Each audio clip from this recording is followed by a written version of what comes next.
Hello everyone, I am Vikrant Malik from IIT Kanpur and I will be presenting the paper titled Where to Deploy Reconfigurable Intelligent Surfaces in the Presence of Blockages. In the modern wireless networks, the presence of blockages can cause a sudden loss of link, which can degrade the performance of the network. Now, to counter these effects of blockages, passive reflecting surfaces can be used to improve the performance of the network. They can beamform the incoming electromagnetic waves to the user and hence provide an alternate path to the electromagnetic waves in presence of blockages. These reflecting surfaces are also known as reconfigurable intelligent surfaces or RIS. They consist of a 2D array of small reflector elements that can be configured to reflect the incoming electromagnetic waves in a specific direction. And these elements consist of metamaterials which can modulate the behavior of these waves by modifying the boundary conditions on the surface. Moreover, these surfaces provide beam forming gains instead of just acting like homogeneous mirrors. Now, to illustrate better, suppose that the link between the base station and the user is blocked by a vehicle. In this case, the RIS can provide an alternate path to the signal to reach the user. Now, if the signal is coming from the base station, we can define the signal to noise ratio as S. Here, PT is the power transmitted and naught is the noise. And we represent fading by the parameter G. And in our work, we assume Nakagami fading. And the path loss is given by dUB to the power minus alpha, where alpha is the path loss exponent. And here, beta is just a constant depending on factors like transmit and received beam forming gain. However, if the signal is being received from the RIS, the SNR is given by S dash. Here n is the number of elements in the RIS and the path loss is the multiplication of the individual path losses of the base station to RIS and the RIS to user links. Now suppose we deploy the RIS at a fixed distance RS from the base stations, and in the absence of blockages, we can plot the expression for S dash, and it can be given as follows. Now here it can be inferred that from the plot that for a fixed user, RIS should be deployed either at the base station or at the user. However, in the presence of blockages, this conclusion does not hold true. This is because if the RIS is deployed at the base station and the user base station link is blocked, then the RIS will be rendered useless. And this motivates our study to find an optimal deployment location for the deployment of RIS in the presence of blockages. Now, we develop an analytical framework to study the impact of RIS deployment on the user coverage performance in the presence of blockages. We also characterize the joint blockage probability and the coverage probability of the network, and we study how intersection mounted RIS can impact our model. And these are nothing but RIS mounted at each intersection of the roads. And we model our network of roads by a Poisson line process. The base stations are also modeled by a point process, and they are deployed along the streets. And for each street, base stations deployed along it form a one-dimensional Poisson point process with density lambda b, and each Poisson point process along a street is independent of other streets. Moreover, we deploy the RIS at a fixed distance RS on both sides of the base station, and we will try to find the optimal RS for our model. The users in our case from a stationary point process, and a typical user is at the origin.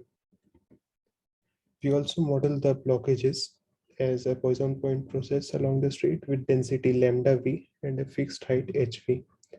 And apart from that, we assume that the RES are deployed at a higher height than that of the base station, and the link between the two is never blocked.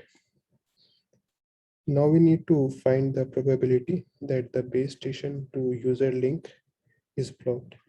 And for this to happen, the blockage needs to be close enough to the user.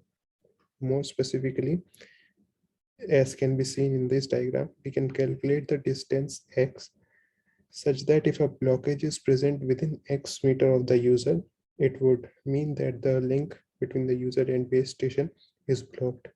And this can be calculated using basic trigonometry as is shown here.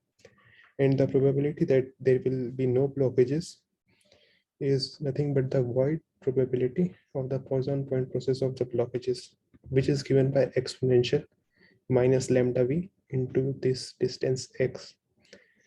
So the probability that the link between the base station and user is blocked is 1 minus the probability that this link is not blocked, which is the probability that there are no blockages. And this is what we just calculated. So from here, we can calculate this expression. Now, as the name suggests, the joint blockage probability gives us the probability of both user base station and user RIS links being blocked simultaneously, and is given by this expression. Here, when the user is in between the RIS and the base station, the two links, user base station and user RIS links, are independent. So their probability of being blocked will also be independent, and therefore we just multiply these two expressions. However, if the user is far from the base station and RIS, we simply write the probability of the user to RIS link being blocked, because if RIS user link is blocked, then base station user link will automatically be blocked because the base station is deployed at a lower height than that of the RIS. Now our goal will be to minimize this expression so as to ensure that the user is not in the outage zone and at least one link is available to the user with high probability. And in this expression, it can be seen that if RUB, which is the distance between base station and user, is equal to RS, then this will be exponential 0, which is 1. So 1 minus 1 is 0, which means this probability is minimized when RUB is equal to RS. But this was the case from a particular user's perspective, and which tells us that RIS should be located directly above the user from a single user's perspective. But since there are many users, we should try to calculate an optimal RS distance based on the average of this expression. And this can be calculated as follows. Here, this integral is nothing but the expectation of the joint blockage probability with respect to RUB. And FRUB is the probability density function of RUB. Recall that RUB is the distance between the base station and the user. And when we try to plot the expression for the average joint blockage probability, it can be inferred that the joint blockage probability is very high when the RIS is too far or too close to the base station. And for close deployment of the RIS to the base station, the user base station link is blocked whenever the user RIS link is blocked. But if the RIS is deployed too far, then the individual links from the user to base station and RIS to user have a high probability of being blocked. Moreover, the expression for joint blockage probability is minimized for a particular value of RS, and this optimum value of RS is of the order of the average cell radius.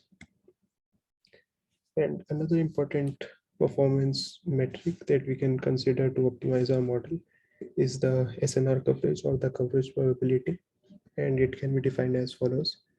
For a particular threshold gamma, the SNR coverage can be given as the probability that SNR is greater than or equal to gamma. Recall that the SNRs are given as follows, which we had defined earlier. Now the SNR coverage probability can be written as follows. Recall that S is the signal to noise ratio received from the base station, and S dash is the signal to noise ratio received from the RIS. So we can write the expression as the probability that S is greater than equal to gamma multiplied by the probability that the user base station link is not blocked, plus the probability that S dash is greater than equal to gamma multiplied by the probability that the user to RIS link is not blocked, while at the same time the user to base station link is blocked. And now we can take the expectation of this expression with respect to RUB, the distance between the user and the base station.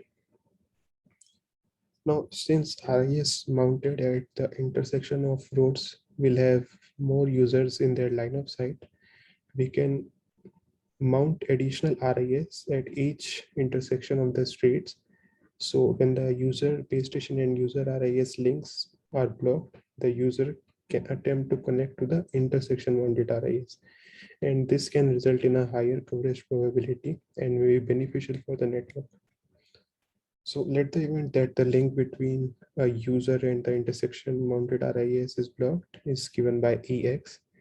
We will try to find the probability that the link between user to intersection mounted RIS is not blocked, while at the same time the other two links are blocked.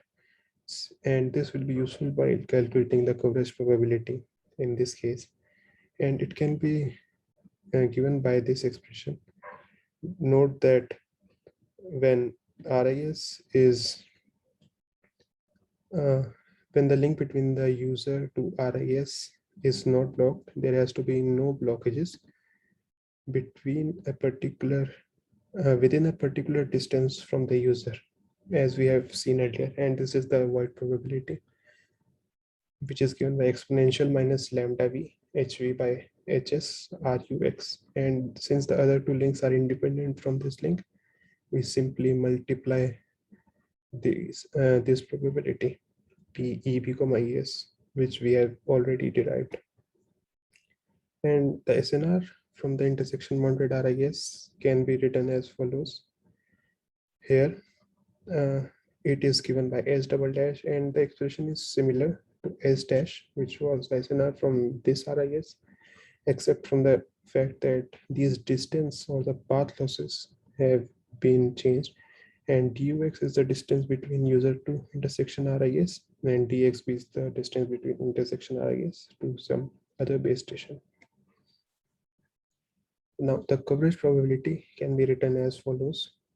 Here, the earlier coverage in the absence of intersection mounted RIS can be written as it is, and we simply have to add another term to take account for the intersection mounted RIS, which can be given as follows. It is the probability that S and double dash is greater than gamma multiplied by the probability that we just derived, which was that these two links are blocked. At the same time, the user to intersection RIS link is not blocked. And then we take the expectation of this expression with respect to these variables. Now we will show some numerical results. And for them, we assume a transmit power of 30 dBm and a total beamforming gain of 40 dBi. And the number of elements in the RIS is assumed to be 100. Moreover, unless mentioned otherwise, the density of base station is 0.1 per meter. The density of blockages is 0.3 per meter. And the height of the base station is 10 meter, whereas the height of RIS is 50 meters. Now, when we try to plot the coverage probability versus the distance of RIS from the base station, it can be seen that the coverage probability is maximized for a particular value of RS. And as the density of base station increases, the optimal value decreases. And for densely deployed base station, it is therefore advisable to deploy the RIS closer to the base station as compared to the case when the base stations deployed are of a comparably less density. And the optimal deployment location is of the order of the cell radius, and it comes closer to the base station as blockages become more severe. Here we plot the coverage probability versus the height of the RIS HS, and we can see that when we leverage an intersection mounted RIS in the case of outage, it increases the coverage probability and is therefore beneficial for our network. So to conclude, we studied how the joint blockage probability and coverage probability is affected by the deployment of RIS, and to achieve their full potential, it is important that we choose an optimal deployment distance as well as an optimal height of the RIS. And the coverage probability can be improved by deploying an RIS at each intersection of the streets. So that was it, and thank you for listening.